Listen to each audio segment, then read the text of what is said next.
Dezamăgire uriașă pentru bucureștenii care sperau să scape de aglomerație și să ajungă până în drumul Taberei cu metroul. Lucrările care blochează cel mai mare cartier din capitală au fost oprite din lipsa finanțării, iar construcția a întârziat deja un an.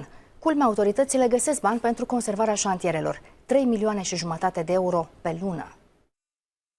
Toate traductoarele sunt pregătite, absolut toată instalația este pusă la punct. Dan Trifu, consultant pentru constructorul metroului din drumul Taberei, este nedumerit. Cele două cârtițe uriașe, care au costat 15 milioane de euro fiecare, stau degeaba în viitoarea stație de metrou de la Răzoare.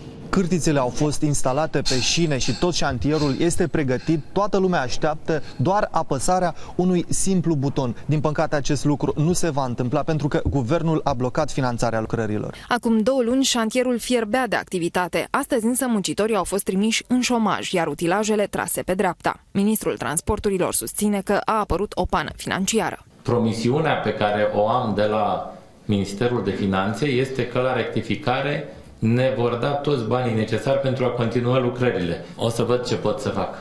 Din păcate, acest "o să văd ce pot să fac" nu este de ajuns. Nu sunt bani nici pentru plata curentului electric, iar cârtițele ar fi trebuit să sape deja de o lună în subteran și să ajungă cel puțin la următoarea stație de metrou. Din păcate, Ministerul Transporturilor este scump la tărâță și ieftin la făină. Nu are bani pentru lucrări, dar va trebui să găsească fonduri pentru conservarea șantierelor. 15 milioane de lei pe lună.